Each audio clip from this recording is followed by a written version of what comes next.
for your host, here she goes. Welcome to Diary of a Botox Bitch podcast. Oh man, I can't get enough of your voice. Keep on talking. Hi, I'm Dr Botox and welcome to the podcast Diary of a Botox Bitch. Yes, who am I? I'm Dr fucking Botox. I did a show back in Ireland, the Real Housewives of Ireland, and yesterday Andy Cohen was saying that hi, Angie has joined the live on TikTok. We're doing it on both. This is very ambitious and I can just see this being an absolute train wreck inside a dumpster truck. But sure, it's grand, whatever. Anyway, so on this podcast, I spill the tea on all things reality TV, also behind the scenes from the shows that I did, which is Celebrity Big Brother in the UK. Also I will talk about all things Botox, filler, anything you want to know, just ask me. If you've a droopy eye, if you've got a ptosis, if you've got like crow's feet. Also talk about my skincare. We are sponsored. The show is sponsored by Dermaface MD 1000X Hyaluronic Acid Serum, which is great. And actually my skin is good. It's just I've been running around all day today and I came straight from a meeting and had to get here pretty quickly. Sana, everyone's joined here on the TikTok live. So I'm going to just leave the TikTok live run and going to get into it. So people are asking about what's happening here on the ground. Someone commented earlier on, I made a valid point going, I'm not buying the whole Kyle and Maurizio problem with their marriage. And actually, I got to tell you, you want to buy it because it's actually happening in real time. And the other day at BravoCon, Kyle was saying, 3 weeks ago, Kyle actually said, it was her instigation, the separation and whatnot. And then he was doing Dancing with the Stars and he had a very pretty younger dance partner, Emma Slater, I think is her name. She's English, maybe, or Australian. I'm not quite sure. Anyway, it was so weird. He was claiming that they hadn't thrown in the towel on their marriage and they were still working on it. But also he had his hand on the hip of Emma Slater, which was really weird. I know it's technically Dancing with the Stars and their dance partners. I get it. But also everyone who knows Dancing with the Stars knows there's a history of families breaking up and all sorts of stuff, because it's the only time you can do a show where you're kind of intimately close with somebody and hands on hips and all the rest of it and holding hands going on and off the stage where it's acceptable because you're dance partners, if that makes sense. Thanks for the love hearts, guys, on TikTok. I appreciate it. So the Maurizio and Kyle thing is unraveling here in real time in Beverly Hills, and we are coming to you live with Diary of a Botox Bitch podcast. We're coming to you live from downtown Beverly Hills. And actually, Kyle was at BravoCon on Friday, and I was actually at BravoCon, but very briefly I was there because I was meeting a promoter for Vegas for doing a stand-up comedy show there, and one of the producers of one of the shows snuck me in the back door. So it was really funny, and actually it's great because nobody knows who I am there yet, and it's like brilliant because I just was very nosy, and I saw Andy Cohen up close. He's actually got beautifully coiffed hair, actually, to be quite honest with you. But Kyle then had a bit of a breakdown. She was asked about Maurizio, and from 3 weeks ago she was like, I instigated the separation and that's fine. And then it went from that to we're still trying to work it out, and she was very choked up and very crying. And in the meantime, TMZ, I think, photographed Maurizio at a celebrity hotspot here called Craig's, which, by the way, does the best chicken parm in the world ever that I've ever had in my life. So it's really interesting from that point of view to see that it's unfolding. I don't know what's actually going on. I spoke to one of my friends who knows Maurizio and said he's a real family man, which we know. And there was all sorts of rumours going around. But actually, I am firmly of the opinion from people just here on the ground in Beverly Hills, he's a real family man. He's never been, the way sometimes you hear rumours and people will say, oh, sure, I always knew it about him. Did I tell you about the time he was chatting me up or whatever? By the way, the Diary of a Botox Bitch in the background. People are always very quick to judge and jump in, but actually I really don't hear anything about that from anybody. Everyone just goes, he's a real family man, and everyone's upset by bye Becky, bye Shaniqua, Shanae, see you later. So weird. Like, why would you let some creepy guy come on? Like, it's just bizarre to me. I probably need a moderator, but we're going to be super ambitious. So Maurizio was spotted first out with PK Wednesday, Thursday of last week on a boys' night, but they're always out together. They're kind of boys, they're friends, they have a bit of a bromance going on. PK is English guy married to Dorit, who's on Real Housewives of Beverly Hills. And PK is, he's honestly, his accent is more East End, Essex, kind of plastic gangster than he is aristocratic British, I'll be quite honest with you. I know everyone laughs, there is a class system. A bit of a wide boy. He's also been friends with Boy George, who no one will touch with a 40-foot barge pole back in England because he was in jail for doing it. My understanding is, and you can read about it, is he had a male sex worker escort. Thank you for all the love hearts, keep them going. I appreciate that. He had a male escort and tied him up and locked him in a flat, and he went to jail for it. And so, like, Dorit goes on about how traumatized she is, PTSD from people breaking into her house, and I totally get it, in complete sympathy. But also, why would you then hang out with somebody who's, as the judge said in the case, that Boy George from Culture Club had caused great humiliation to this young sex worker boy. Actually, curiously enough, speaking of male sex workers, or rent boys as they would call them in London, I actually went to the 2012 Olympic party in George Michael's house, which was really interesting, actually. George Michael was kind of cool. He was performing at the Olympics. When we got to the house, I went with my agent at the time, Johnny Boy, and he goes, "Oh, we're going to collect my friend Andy." I couldn't believe this. It was Andy from Wham. And I don't know if anyone grew up watching Wham, but I had pictures of Andy all on my wall. And this was before we knew that George was gay. We all grew up with Andy and George from Wham. And so I was in the Black Cab in London going to George Michael's house with Andy. And also his wife at the time, who he's since broken up with, was called Kieran. And she was with Bananarama, who I also loved. And when we got to the party, the rest of Bananarama were there. And at the time, I was clinical director of Courthouse Clinic, Harley Street. So I was doing a lot of Botox and filler. And I remember looking at the Bananarama girls going, "Oh my God, are they patients of mine?" I couldn't place them, not realising that I had watched them the whole time growing up. So that was kind of interesting. But also, speaking of rent boys, there was a lot of rent boys, 3 young boys, I suppose, George Michael's house. And then I remember there being a sign on the door saying this is a private area for the bedroom and whatnot, which is fine, I get. And then at 2 or 3 in the morning, everyone had their cars parked outside. Kate Moss was there, the Spice Girls. I remember looking around and we were dancing, and George Michael danced like this. He kind of goes like this, and he was like clicky fingers. The Spice Girls were there, and I was like, this is just insane to me, a girl from Dublin. But like I said, I had a great agent, and so he had been the agent for Andy and for George Michael in the first instance. So that was kind of cool. So yes, show business here on the ground in Beverly Hills. I guess the other thing is that Selling Sunset is back out. They're in season 7, I think. And Selling Sunset, I don't know about the name Selling Sunset, or should it be called Hookers and Heels?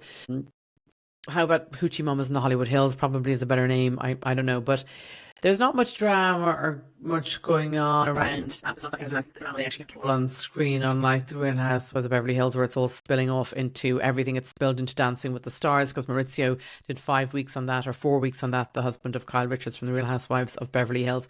The other rumours that are swirling around is that the wife of the host of the USA version of Botched, that she is going to jump ship from the Real Housewives of Orange County and jump into the Real Housewives of Beverly Hills, which might be fine. They've bought some 20 million condo or 18 million condo, which might be fine. But again, I come back to the whole thing that no Rinna, no ratings. I think they're going to be in trouble on the Real Housewives of Beverly Hills with no Lisa Rinna. I think Erica is funny. Dorit is so stylish and she's great, but I don't think she brings the drama or brings the funny. And so casting someone like the wife of a doctor is like, I don't see what it brings. There's maybe access to another PJ private jet or whatever. It's not exactly a 650 G650 extended range or anything. I think they just buy some jet hours or whatever. So I don't know what Heather, I think is her name, Heather Dubrow, is married to Dr. Dubrow, and he's very nice. They're lovely. There's no issue with them, but it's just like, I don't know. I think she might be better off staying in Orange County, because I think that's her OG show, and I feel like that might be a better fit for her. But I think she's spending more time in Beverly Hills and Los Angeles at the moment. But that's swirling around. But again, someone said to me, Mary on Salt Lake City is really funny. So I don't know, put in the comments below. I haven't watched any of the Real Housewives of Salt Lake City. I'm trying to desperately catch up with the Real Housewives of Beverly Hills here. And the other thing that's going on is Lisa Vanderpump. Obviously, there was the whole drama last season, and they're finishing taping at the moment. One of the girls actually that I do stand-up comedy with, I'm often in the same lineup as her. Her name is Billie Lee. She's hilariously funny, and she's transgender, and she actually talks about transitioning and everything. She's just very funny and very delightful. And one of the days she was coming straight from filming pool scenes. So I just know that they were filming pool scenes. So that's all I have. I didn't really pay much attention to ask her much more. I must, if I see her, ask her what's going on there. But she's not like, we all sign NDAs, so no one can be giving the scoop on different things. So Real Housewives of Beverly Hills will tear Heather apart. Oh my God, I love this. We're doing the podcast and we're live on TikTok. I actually love this. This is good for me as well, because I feel like I'm back doing live radio. So I feel like my energy is better, if that makes sense. Because when you're just recording a podcast, it's you on your own. It's like, ugh. Whereas now I feel like the pressure's on, because I'm on TikTok live at the same time, which we can also post later on. Real Housewives of Beverly Hills will tear Heather apart. I agree with you. Funny, earlier on, someone was like, who are you? And I was like, who am I? I'm Dr. fucking Botox. Like, if I need to bring it, I went to Mount Amble, which is an all-girls school renowned for putting out very sassy, independent young ladies in the world. And one of my famous lines was, I went to Mount Amble. If I need to bring it, I can bring it. I feel like I would tear all those women apart. Like Sutton Strachan, Stricken Strachan, whatever her fucking name is. Oh my God, she's insufferable. Absolutely insufferable. She's the most annoying accent. Y'all from I just call her Hillbilly Hilda. Like, I don't know what she's doing on the show. I think she causes trouble. I know my hairdresser is an Irish guy, and he used to do her hair. He did it for about 2 weeks, and she was just a nightmare. She used to leave him sitting around for 2 hours, just awful. horrible person. But yeah, it's so funny. Guys, let me know where you're watching from. If you're watching from Ireland, or I know I did Celebrity Big Brother, so Big Brother's back on, so there's some people in England watching. But I think this is great because I can do the podcast and then comments can come in live as well. I know we're broadcasting from downtown Beverly Hills, and we could actually broadcast the podcast live, but I've just started the podcast and I feel like this is episode 6 and I feel like I'm not ready to do a podcast live, but sure, by tomorrow I'll be fine. But this is actually great because we have the TikTok questions coming in. So any comments on Botox filler, Real Housewives of Ireland, if you guys saw it. Andy Cohen said he wants to do Real Housewives of Ireland. Bitch, that show has been done. It's my fucking show. It's always going to be my show. It's always been my show. It will forever be my show. But I've relocated to Beverly Hills and I have my skincare brands, Dermaface MD, I have Aerospace MD. I'm dual qualified as a DDS as well, and also my first degree was aerospace engineering, which I did at UMass, which is the UK version of MIT. So good on paper for sure. Sorry I didn't put scrubs on today, guys. I normally try and wear scrubs for the podcast because I want to give information on Botox and filler. Or I'll put on some of my merch, which is like my pronouns are Botox Bitch. But it's still a cute fit check. Little Gucci. And I actually wore my Gucci loafers with fur. So that was very cute, which we have in the other TikTok. Yeah, keep the comments coming. And I agree with you. Yeah, Heather would be torn apart by the women. Because Erica Jane is on fire. She has not like a single iota of a single fuck to give. Dorita's just sweet. And it's like, PK, you're eating too many chips. I don't need to do anything. Like her style at Bravo this year. Wow. Like... wow, next level. Sutton Strachan, whatever, Hillbilly Hilda. She sounds like and looks like, her facial expressions look like a constipated coyote, to be honest with you, half the time. I just don't really get it. I don't really get her. She has all these brands and she was doing sustainable fashion. She didn't even know what sustainable was. And then she was like, no, we're like, it's just like, she's just annoying. I don't know if she's trying to purposely be that annoying and that completely insufferable. But she needs some manners put on her. Oh my goodness, someone needs to go in on that show and put them all in shape. Because Garcelle as well, very nice. Garcelle should know better. I was talking about this with someone today. Garcelle should know better than to have the producers cajole her to do a storyline where her sons are like, we needed you and you weren't there for us. She's a perfectly good mom. She's a single mom, like, leave her alone. She went along with that storyline. So that was kind of pathetic. And she's doing this long enough. She should know better. It was stupid. Don't be doing a show where you can be like put down in that way, or, you know, I think any parent never feels that they did enough. But also I feel like it was just, she knows better. Like, really, like, seriously, you actually allow them to do that storyline? Bitch, please. You should know better than that. I thought it was kind of weak. She also has a friend, Cherie or something, who's kind of funny. But these friends are boring. Like, if you're going to go on a show, why would you ever sign up for a show to be the friend of a friend or something? I know it's the entry point, but just go in, press a button and blow the fucking show up. Blow the ratings up, blow the cast members up. That's just generally what I do. My supporting cast... sorry, my bad. My co-stars from the Real Housewives of Ireland are all still back in Ireland in therapy, probably because of me. And, you know, I just immediately gave them all nicknames. Like, there was one girl who was a self-proclaimed Irish restaurant heiress. I mean, please, they owned a couple of burger roach trucks at the seaside and maybe 2 fish and chip shops in the corner. Fish and chips being like French fries. You guys know in America what fish and chips and mushy peas are. So her name was Virginia McCarry. Obviously, I immediately called her Vagina Macaroni or Flip the Burger. So the other girl that I loved on the show of the Real Housewives of Ireland, who did Real Housewives of Ireland with me, or Dublin Wives, Dublin Southside Housewives, whatever the fuck it's been called this week, Jo, but she betrayed me. So obviously she's in my phone as Jodas to remind me of the betrayal. And the producers used to always say to me, do you think you'll make friends with Jo? I'm like, she's in my phone as Jodas to remind me of the betrayal. Like, ridiculous. Then there was another girl called Roz, can't remember her second name. I actually thought she was a speaking extra until about season 2, halfway through season 2. Again, she went with the storyline, and I won't discuss it because there's certain things that happened on the show that I'm not going to revisit. It's not my story to tell. Roz went with the storyline, and again, she shouldn't have agreed to it. The producers in these shows are so exploitative. Honestly, you have to just be like, in saying that, it's funny, I get on great still with Steve, one of the producers. The other producer of Real Housewives I hate. Absolutely can't stand him. He was abhorrent. I don't like his energy. I didn't like anything about him. And I have so much dirt on him, like, it's not even funny. In fact, I think episode 7 we're going to just nuke him because, like, why not? And I feel like then there was another girl on the show as well, Lisa Murphy. She was married to the Leaping Leprechaun, Michael Flatley, who did Riverdance. I don't know if you guys know, all the Irish dancing troupe or whatever.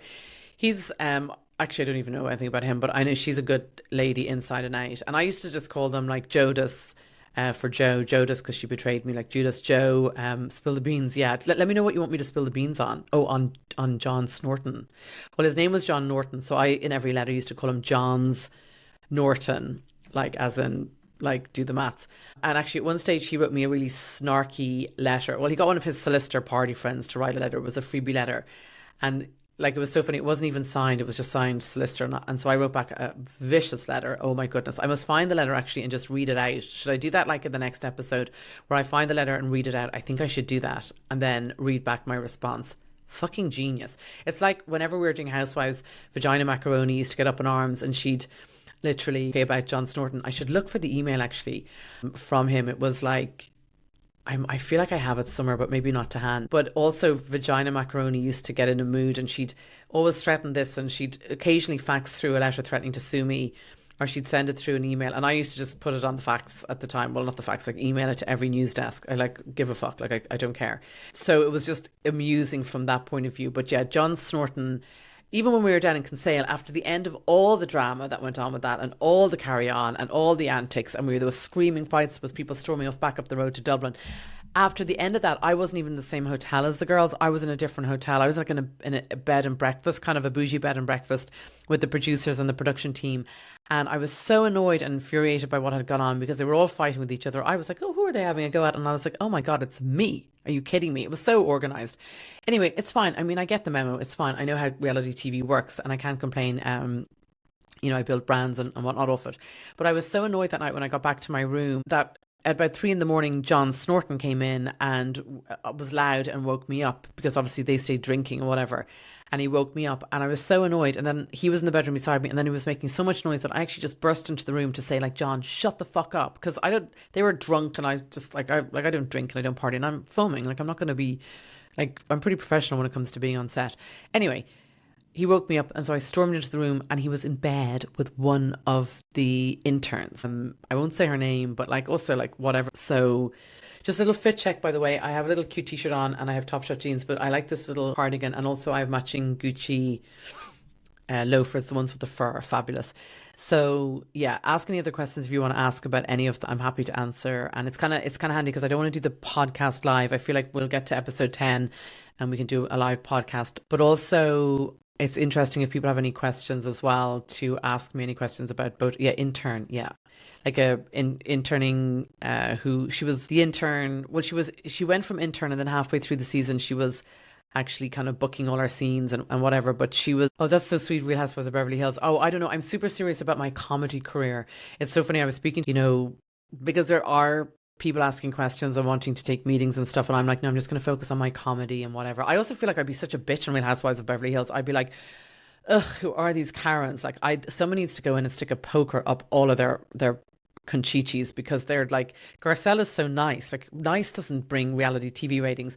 And she's obviously desperate enough for ratings that she's now doing a storyline this season where her kids are like, you're a shit mom. And she's like, oh, I wish I did better. Like, you're a single mom. Like, own it and walk in your glory. She's a great mama. She just should never have signed up for that. And she should know better. She's not new to reality TV. Conchichi, yeah. Conchichi. So, yeah, I would put them all in their place. Oh my God. I'm watching the last season and I need to catch up on this one. I also need to watch Selling Sunset. Those girls would eat me alive. But Real Housewives of Beverly Hills, they'd be eaten and gone by breakfast. Before I even had my eggs Benedict at the Waldorf, like they'd be eaten and gone. Like Garcelle is so soft. Sutton Strachan, whatever her fucking name is. I just call her Hillbilly Hilda. She's like, y'all, like, insufferable. I would take her on. I would nuke her from the very first place. That's just what I would do. I just get rid of, like, just put her in her place. She needs to go. Lisa Rinna, her leaving is very, very bad for the show. I feel like no Rinna, no ratings. Erica would be scary, but I feel like I would get on with her. She's like strong and she's badass. The other person who I find is interesting is Dorit, but she's grand. She's dresses so well, I'd let her away. But PK, her husband, like he's best friends with Boy George, like, ugh, allergic. And then Kyle Richards, I know I would like, because Kyle Richards' daughter is friends with one of the guys who's on Buying Beverly Hills, which is a great show, which is like a more upmarket version of Selling Sunset. It's really family orientated, and a lot of the realtors I would see around the place, and one of them is particularly hilarious. And in fact, I keep trying to cajole him to come and do a stand-up comedy open mic and start his comedy career because he's so particularly hilarious. So far, no. Kyle would be interesting and able to hold her own. Kathy Hilton would be adorable. Sutton Strachan, whatever, Hillbilly Hilda. She needs a serious... Yeah, Garcelle is too boring for reality TV. Can we fire her? Like, she's just taking up a space. She brought on her friend Cherie as well, who's even more boring. The two of them have the personality of a fucking fire hydrant. I'm sorry, Garcelle, you're nice, but nice doesn't reality TV ratings fucking bring it. Like, when I did Real Housewives of Ireland, I got nominated for an IFTA, which is like an Irish BAFTA. Yeah, Garcelle is super boring. I agree with you. She's like totally boring. And she is actually signed up now this time to do a season where she's talking about her kids are confronting her going, we needed you to be a mom 2 years ago. And that's how desperate she is, that she's going to go with the storyline that makes shit of her as a mother, like seriously, and her kids look like spoiled brats. I think it's strange. She's been out buying them sneakers and whatnot. Like, why would you do that storyline? It's like one of the girls on our show, Roz, did a storyline which was deeply personal. And why share that? Like, you should share stuff that's like, I would share 89% of everything, 89.99% of everything, but the stuff I just wouldn't share. Garcella's so desperate for a storyline. Listen, it's so easy to do reality TV. Maybe I just say that because I've done Real Housewives of Ireland. I've done Celebrity Big Brother. I did hosting the early episodes of Botched, the UK version of Botched, a show called 50 Plastic Surgery Shockers, or as I like to call it, 50 Fucked Up Faces. It is not terribly difficult to go into reality TV and just cause drama and do stuff and cause ructions. It comes very naturally to me, I have to say to you. It's like, for me, it's like Mufasa in The Lion King, put your finger on and Zazu's tail and then catch, and it's actually disturbingly easy for me. But no, I'm very focused on my comedy career right now. I'm doing a lot of the big venues and people think, oh, you just started comedy. I first did stand-up comedy 10 years ago.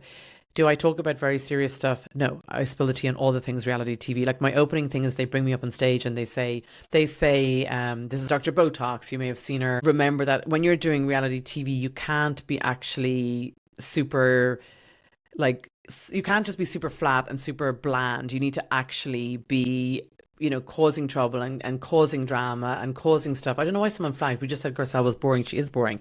So I don't know why that would be flagged, but whatever.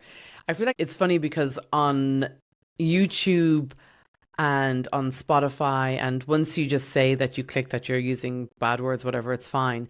But I feel like the algorithm for, say, for example, TikTok is very strange and very erratic. Certain things you say and you're like, ugh, like, I can't believe they didn't. And then other times you're like, we just said Garcella was boring. Garcella's boring, like, whatever. She is boring. And then, like I said, Stricken Strachan, whatever, she's just insufferable. And I feel like her facial expression, she looks like a constipated coyote. And then, who else? I think Dorit dresses amazingly. I feel that PK is a very strange character. I feel like he's more plastic boy, Essex wide boy than anything else, to be quite honest. But look, whatever, leave them off. I guess in terms of what's going on the ground here with Kyle Richards and Maurizio, it's going to play out whatever way. But he was seen 2 days ago out in West Hollywood with PK 3 days ago, and out in West Hollywood with his dance partner. And I know they're saying they're going to stay great friends, but like, also, like, if you're in the middle of marriage woes and your wife is off at BravoCon working, then probably you shouldn't be getting paparazzi photographed. It was a long distance lens as well.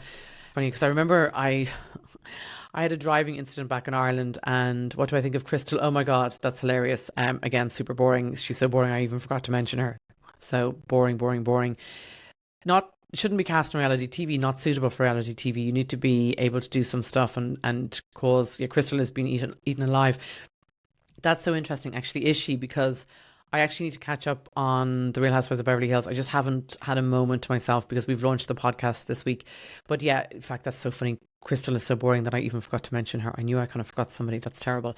She's married to the older film director. They seem to have a nice family life and whatnot. Do you know who I thought was funny was Diane was very funny. Is it Diana? She is from Eastern Europe and she's funny. She's all this money and I thought she was great. But actually I must watch it because Crystal being eaten alive. Yeah, I feel like I don't really know what she's doing on the show. I don't know why she's on the show either. She has no product lines to be selling. She's no fashion line. She's no skincare line. She's married to a very wealthy older film director. Like, I don't know why she needs to be on it. It doesn't make any sense to me. She's got 2 kids. She's dealing with some, issues and stuff. Why? I just don't get why you'd be on it. Like, I had this whole conversation this afternoon. Unless you've stuff to sell, then don't do reality TV. I'm just saying, if you've stuff to sell, do reality TV. So yeah, we should probably move on to the bit where we talk about skincare. And very quickly, I suppose the product today, this is what is actually, we're sponsored by Aerospace MD, which is actually the advanced detoxifying oxygenating moisturizers. This is an amazing product. It's actually $220. I feel like it's for sale in different places and there are some discounts available. Dr Botox will get you 10% off, and then Dr Botox 20 will get you 20% off, and Botox Bitch 25 will get you 25% off. This is a great product. When you take off your makeup, you put this on and it's super amazing. Typically as well, at the end of each of the Diary of a Botox Bitch podcast episodes, typically I try and also read from my book, an excerpt from my book. It's my book, Diary of a Botox Bitch, which is coming out. But I normally read off my laptop off my iPad, and for some reason I can't quite get it up.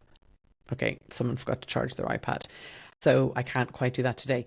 So I feel like the other thing just to talk about is the hyaluronic acid serum, because this is a fabulous product. Pat it onto wet skin, and then TikTok is so neurotic. I feel like, I don't know, look at me, I'm dying here. My eyes are all watering. So basically, yes, before I was nearly choking there, the hyaluronic serum is 1000x and it tracks 1,000 times its weight in water. So topical hyaluronic, what you really want to do is pat it down around the place. And then typically I will pair that with this is also limited edition Dermaface MD triple peptide eye cream, which I use for my crow's feet and I use on my upper lip. I also found people were asking, one question came in about smokers lines, which is actually really interesting because smoker lines are difficult to treat, but also not totally difficult to treat. Normally, typically, I would say have some lip filler along the vermilion border and then a sprinkling of Botox above as well. I think is really, really good, because the Juvederm is what typically I would use along the upper lip, along the vermilion border, which is where the pink of your lip meets your skin. That will almost batten down the hatches. You know the old Western movies where they batten down the hatches of the door? That'll just flatten everything down. And then a sprinkling of Botox will give you a lip flip. And also it will allow you to stop those dynamic lines. It'll just relax the muscles, because we have two types of lines in the face. You have static lines is present when you're still. So like I have a little line here. And then when I smile, it's a bigger line. So that's a dynamic line. So two types of lines in the face, dynamic and static. And you can tell when you have smoker lines that you can actually use smoker lines. You can actually fill the smoker lines up. It's a Russian technique up through the vermilion border, which is where the lip meets the portion of the face. And so you can fill up that way. But also, again, you can have a lip flip at the same time. And I think it's important that prevention is nearly better than anything. So I would recommend the triple peptide eye cream, but that can also be used in the upper lip as well. And then once you have your wet skin and you put on the hyaluronic acid serum, then typically I would seal it with a moisturizer. And this is not the strongest moisturizer, but it will definitely do the job. I have a stem cell moisturizer and a face and neck body moisturizer coming out, so that will be added to it.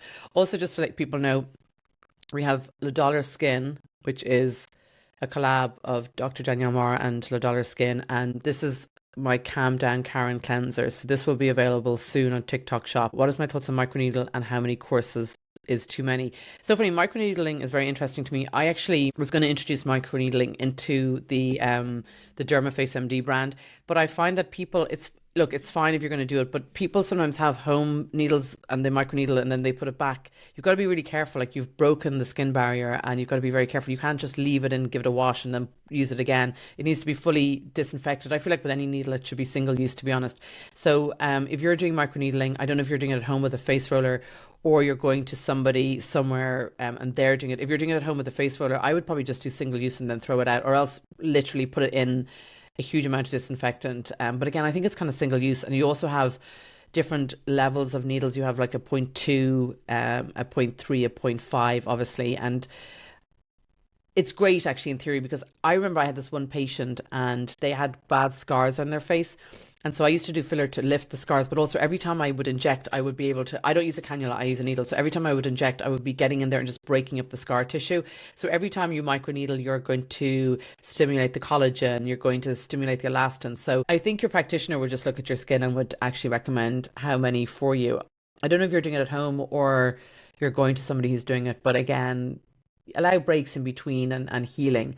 Going to a specialist, you're going to an esthetician. Are you in Ireland or England or in America? America, you can buy the microneedling needles that you can do at home. I think it's better that you're going to them and it's just single use, but make sure like they're tearing it out of a sterile, I mean, they'll tear it out of a sterile baggie, and it should be completely single use and then thrown away. It shouldn't even be kept to be used on you. You know, if you're going every 2 weeks or every 4 weeks, it shouldn't be kept to be used on you. Like, that was the old clinics in London used to do that. They give you half a file of filler and stick it in the fridge for 3 months' time with your name on it. Gross. Like, everything comes out sterile and goes just one way and ends up in a sharp spin. Like, that's just the way I do it. It's just not worth doing it otherwise. So I think that is probably coming to the end of this episode 6 of Diary of a Botox Bitch, because your girl has to put her makeup back on and haul ass up to one of the comedy venues up on Sunset, because I'm going on stage and I want to watch them. And also, as a comic, you know, I'm at the point where I probably do 8, 10, 12 minutes on stage. That's all the stage time you really get in LA, because there's such a competition here. It's fierce. If you drive a little bit out, you'll get up to 20 minutes. You start kind of 3 minutes, 5 minutes, 10 minutes, 12 minutes, 15 minutes, 20, 25, and then you work up to 45 minutes and then you've got a 1 hour. But we don't get that much stage time in LA because there's so much competition for it. And actually I have to also rewrite a little bit of my set because next Friday I am on in one of the biggest rooms in the biggest, most famous club in LA. And so instead of doing typically 8 or 10 minutes, I have a 5-minute set, which you might go, oh, that's easier, it's less time. It's not. It's actually much harder to do a 5-minute comedy set because you have to make it really, really, really punchy all the time. It needs to be every single, like every literally three lines needs to be funny, and you don't have time for the wiggle room with the chitty chats at the front or a little bit of crowd work. There isn't as much time for that. Jojo, oh my god, I just had a heart attack. I thought it was like Joe Jordan from my show, the Real Housewives of Ireland just joined, and I actually call her Jodas because she betrayed me. I just got a heart attack there. Oh my goodness. Hi Jojo Shanette. Are you in Ireland or are you in America? Let me know. Also fit check. I actually had the cutest little outfit today, and I'm sorry I didn't put scrubs on, guys, when I came back. I typically wear scrubs for the podcast, or I will put on, like, my pronouns are Botox Bitch or some of my merch. But I was racing in, and actually we were late to the live and it was a little bit chaotic, and so I have a little cute little just cardigan, and then I've matching little Gucci loafers. So I don't know if you can see that. I just have a little t-shirt here. Pasta for my lunch, or pasta as we say in Ireland. I had pasta as they say here. And so the jeans are bad onto me, but sure, it's grand. And then I love the little signage here. Mariah got that organised for Diary of a Botox Bitch. And funnily enough, actually the panel,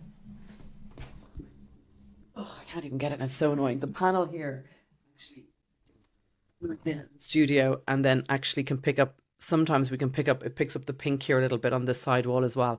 So everything is pink today. Everything is pink. I normally, like I say, at this point in time, I read an excerpt out of my book, Diary of a Botox Bitch, which will be available from January the 17th. But somebody can't access it because someone's iPad went dead because someone forgot to charge. But if you are going to a specialist, and obviously it's an aesthetician or a nurse or whatever, I'm sure you're in good, safe hands. But obviously let it heal in between each time, and it stimulates the collagen and the elastin. We're actually doing TikTok lives with the questions, but also taping the podcast episode 6, Diary of a Botox Bitch. And we've been speaking all things Maurizio and Kyle. So that was super interesting. Point of view, Kyle was having a breakdown at BravoCon and Maurizio was out with his dance partner. So that's kind of what's going on there. And then also Lisa Vanderpump, we need to let her know her SOAR car parked in the West Hollywood Library. I think she's forgotten it. It's in the same spot since forever. So I think she may have forgotten. We're going to conclude on today. And I just wanted to say again, this episode is sponsored by Aerospace MD.